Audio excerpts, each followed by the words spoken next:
Olá, amigos. Seja bem-vindo ao primeiro estudo do DVD A Reforma Protestante.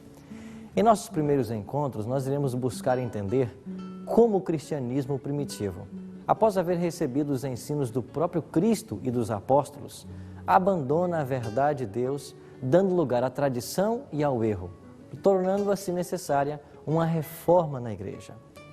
Nós também iremos aprender que uma das armas que Satanás usou contra os cristãos foi a perseguição. Esse período, chamado por Jesse Lehman de a Era Sombria, foi em razão das fortes perseguições enfrentadas pela Igreja de Cristo.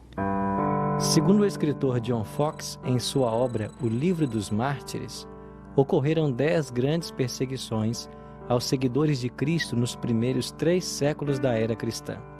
Desde Nero, que acusou os cristãos pelo incêndio em Roma no ano 64, até Constantino, que no ano 313 assinou o Edito de Tolerância de Milão, proporcionando assim relativa paz aos cristãos.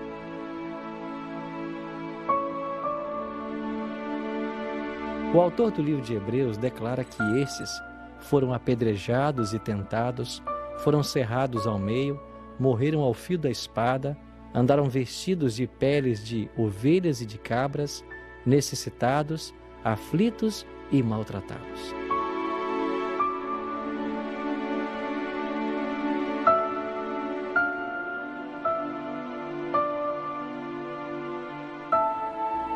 Desde o início da história cristã, o ser cristão não é coisa simples.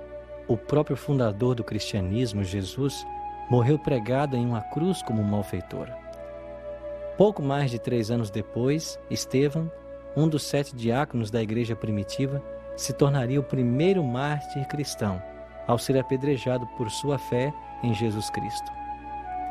A partir de então e até nossos dias, sempre existiram pessoas que foram colocadas em situações nas quais tiveram que selar o testemunho com o próprio sangue, homens dos quais o mundo não era digno.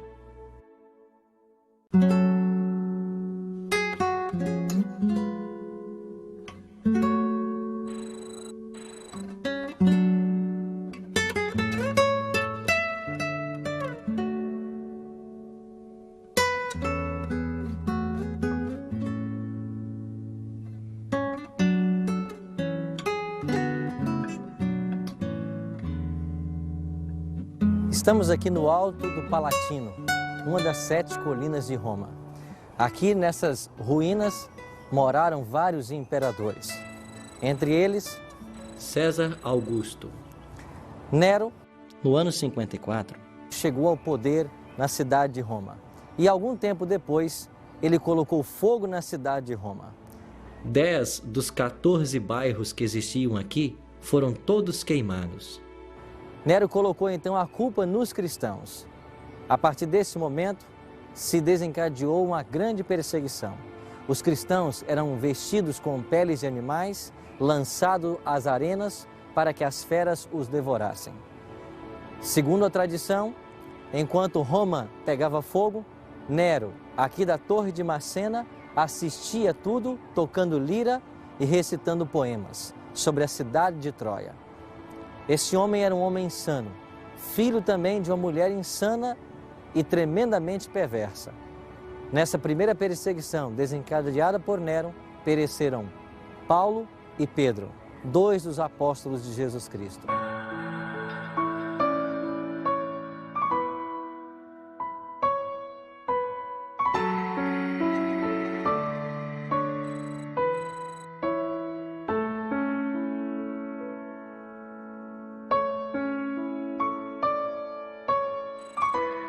Pastor, qual a importância dessa via na história bíblica? Bem, essa aqui era a principal via de acesso a Roma, quem viesse da Palestina, de Jerusalém, da região do Mediterrâneo.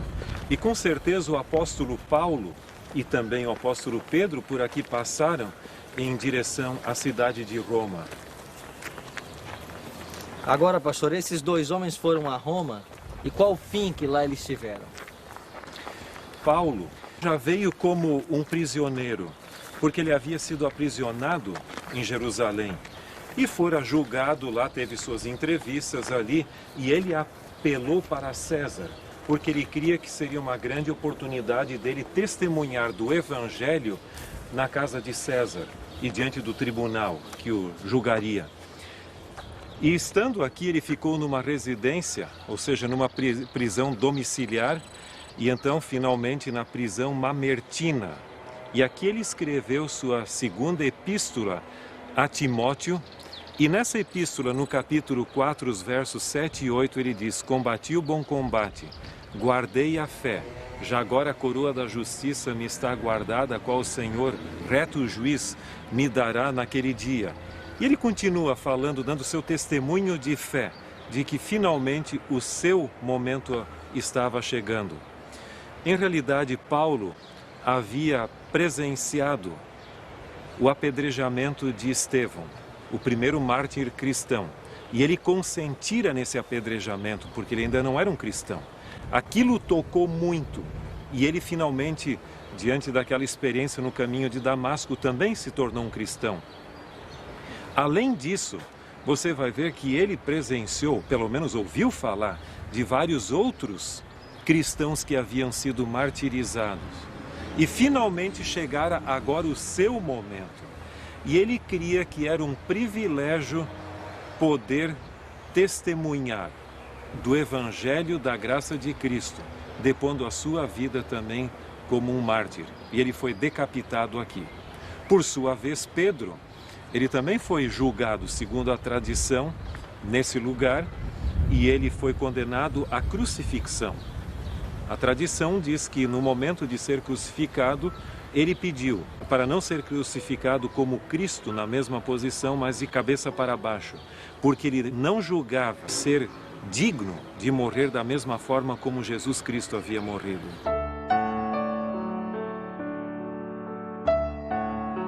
Foi um período de grande sofrimento para o povo de Deus. Segundo o historiador Tácito, os cristãos eram vestidos de peles de animais para que os cães os matassem a dentadas. Outros foram crucificados e ainda outros, ao cair da noite, eram amarrados em postes e ateavam-lhes fogo para iluminarem os jardins de Roma. A loucura de Nero só não foi mais longe porque no ano 68, boa parte do império se rebelou contra ele e o Senado o depôs. Desesperado, sem ter para onde ir, suicidou-se. Outro duro golpe contra os cristãos ocorreu no ano 70, com a destruição de Jerusalém. Tito, filho de Vespasiano, tomou Jerusalém e a destruiu com crueldade indescritível. O efeito produzido na igreja pela destruição da cidade foi o que pôs fim para sempre nas relações entre judaísmo e cristianismo.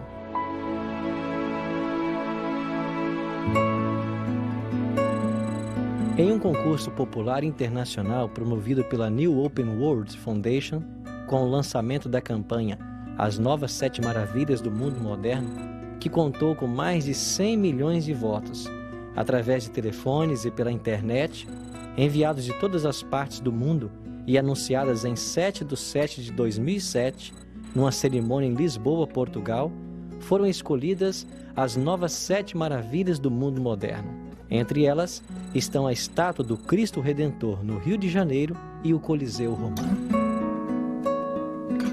A construção do Coliseu Romano, como é habitualmente conhecido o Anfiteatro Flávio, foi iniciado no ano 72 por ordem de Vespasiano e completada por Tito, seu filho, no ano 80, que dedicou 100 dias de festas para tal acontecimento.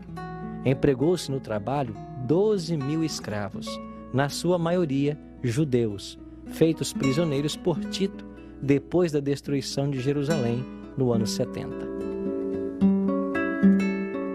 O Coliseu ergue-se no lugar antes ocupado pela Domus Aurea, residência do imperador Nero.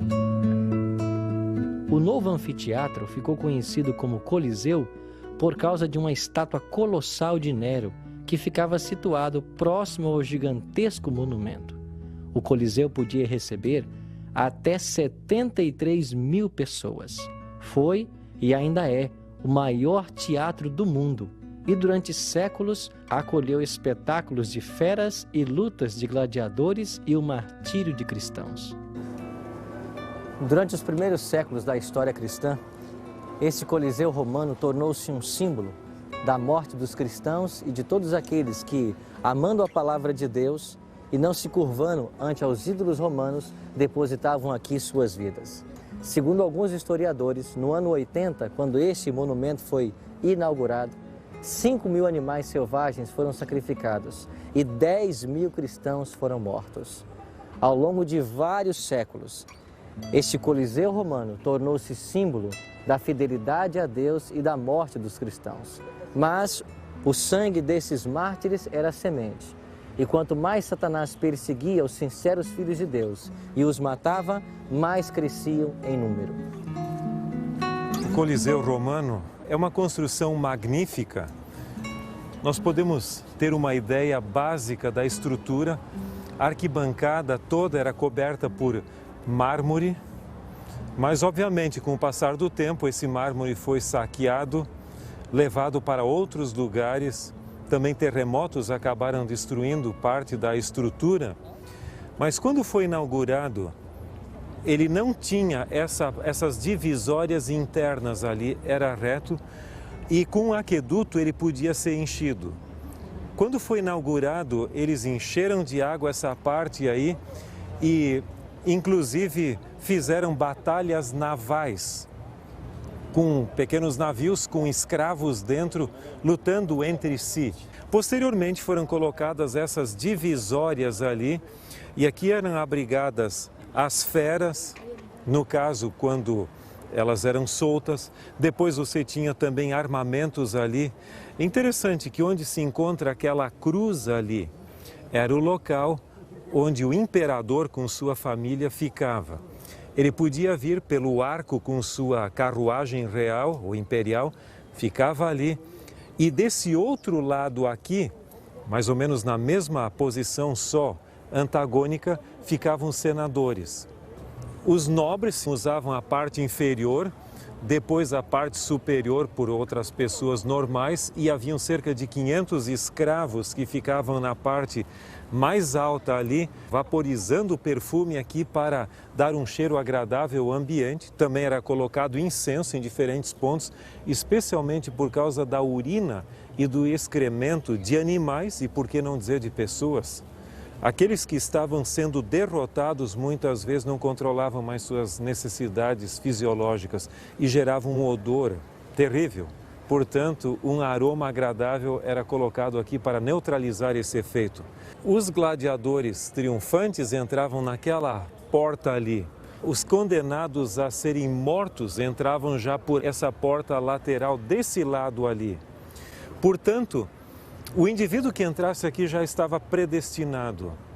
Nesse lugar, muitos dos cristãos foram colocados à disposição de serem comidos pelas feras famintas. Esse aqui é um símbolo realmente de mortificina, onde alguém tinha que morrer para que o espetáculo realmente fosse satisfatório.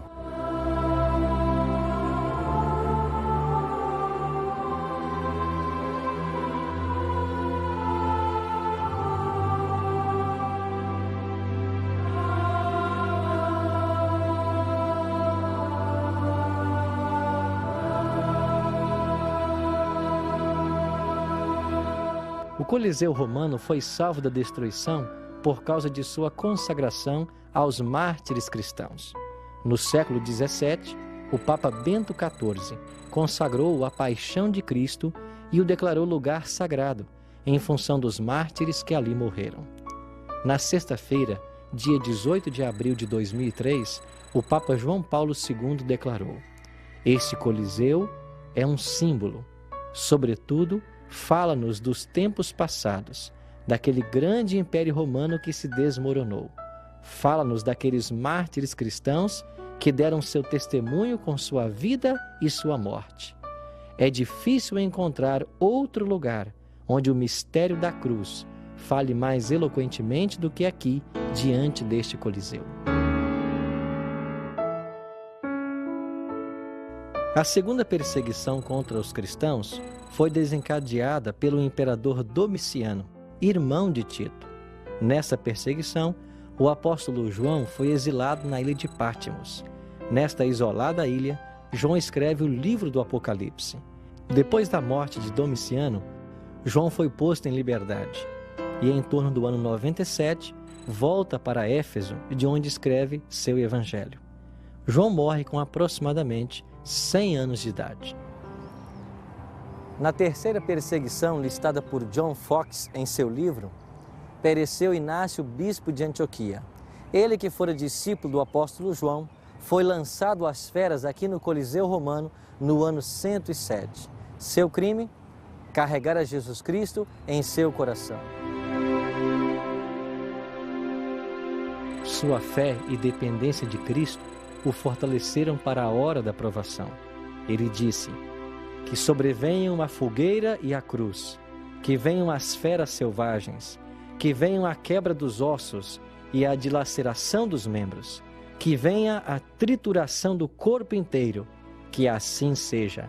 Quero apenas conquistar Jesus Cristo. Quando ouviu sua sentença, caiu de joelhos, ergueu seus olhos aos céus e bradou: ó Senhor, agradeço-te por haver me honrado com o mais precioso sinal da tua caridade e permitido que eu seja acorrentado por teu amor, como foi o apóstolo Paulo. Quando foi condenado a ser lançado às feras, disse: eu sou trigo de Cristo, serei triturado pelos dentes de animais selvagens, para poder ser considerado pão puro.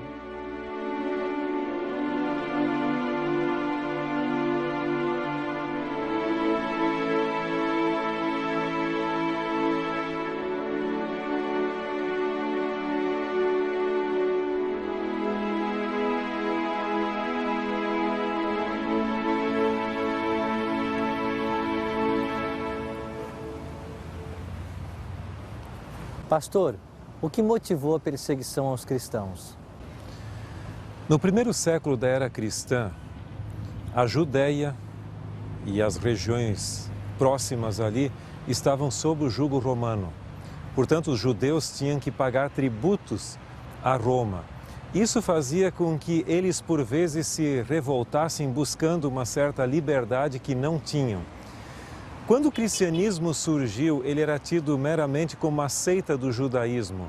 Consequentemente, o tratamento que Roma dava aos cristãos era praticamente o mesmo do que os judeus.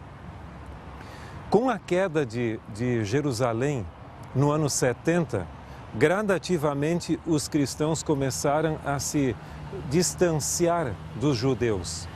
Mas seja como for, nos primeiros séculos da era cristã, o sábado era observado ainda e uma série de outras práticas judaico-cristãos. E, obviamente, Roma tinha uma religião completamente diferente e gostaria que todos os seus súditos seguissem a religião romana. Porém, os cristãos não viam a religião romana como sendo adequada para eles mesmos, de acordo com sua compreensão da palavra de Deus. Uma das características básicas da religião romana era o culto ao imperador. Além disso, o domingo era observado em vez do sábado bíblico. E a observância do domingo foi absorvida por Roma basicamente por duas vertentes. A primeira delas foi, obviamente, os filósofos romanos que foram para Alexandria, no Egito. A outra fonte foram os soldados romanos que foram pelejar na Pérsia. E a Pérsia tinha um culto chamado mitraísmo, ou seja, o culto ao sol. De acordo com o historiador inglês Toynbee, ele diz que os romanos tinham uma prática interessante. Antes de decretar a guerra contra uma nação, eles costumavam incorporar a divindade daquela nação no seu panteão, com um lugar honorífico nesse panteão. E foi o que aconteceu quando eles foram pelejar contra a Pérsia. Eles colocaram o deus Mitra, o deus Sol, no seu panteão e depois começaram a guerra. Portanto, Constantino e alguns imperadores romanos, eles eram devotos adoradores do deus Mitra, o deus Sol. Havia, portanto, um contraste marcante entre a religião romana, com o seu culto ao imperador, bem como ao culto ao Sol, e a religião bíblica dos cristãos, que aceitavam um único Deus verdadeiro, Deus o Pai, Jesus Cristo, mediador entre Deus e os homens, o Espírito Santo e a observância do sábado bíblico. E Roma não aceitava a negação do culto ao imperador. Era tido praticamente como uma conspiração ao poder imperial. Agora, pastor, o que fazia com que esses cristãos estivessem dispostos mesmo a morrer antes de renunciar à sua fé? Eles tinham uma convicção muito grande. Eles criam que na palavra de Deus eles encontravam sua única norma de fé e prática. Ou seja, o ensino apostólico era o verdadeiro e genuíno cristianismo. Consequentemente, eles não podiam abdicar disso porque seria apostasia, como Paulo algumas vezes falou em Atos capítulo 20, também escrevendo aos Tessalonicenses que haveria de vir um outro poder. Eles queriam ser leais a Cristo e aos seus ensinos e os ensinos apostólicos, mesmo que tivessem que pagar com o seu próprio sangue essa convicção e essa lealdade. Que lições podemos aprender hoje do exemplo de todos esses mártires que morreram por amor à verdade? O Coliseu Romano que está atrás de nós testemunhou muitos mártires da fé. E eu creio que esta fé, esta coragem, essa lealdade a Cristo e sua palavra foi o que motivou esses primeiros cristãos e que deveria nos motivar também hoje. A dificuldade é que hoje nós nos distanciamos cada vez mais da lealdade a Deus e sua palavra e nos aproximamos cada vez mais da cultura na qual existimos. Em outras palavras, muitas coisas que no passado eram tidas como pecado, hoje não são mais, por serem culturalmente aceitas. É óbvio que devemos viver num mundo real e como membros dessa comunidade na qual existimos. Mas quando há uma diferença entre a lealdade à palavra de Deus e a minha cultura, nossa posição deveria ser como de Pedro e dos demais apóstolos.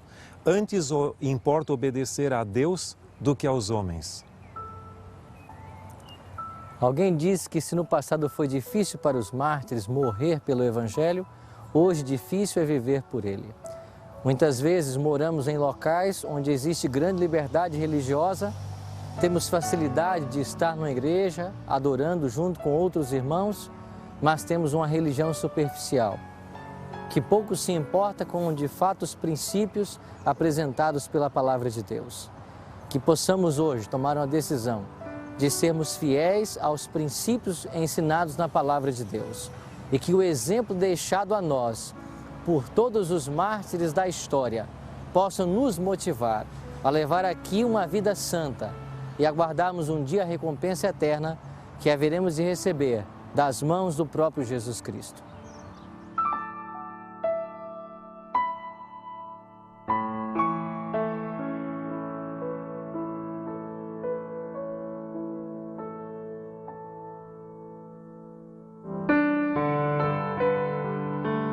A minha decisão é: após conhecer o exemplo de homens e mulheres fiéis a Deus no passado, que estiveram dispostos a entregar a própria vida por amor à verdade, desejo, pela graça de Deus, ser fiel a Jesus e perseverar até o fim para alcançar a coroa da vida eterna.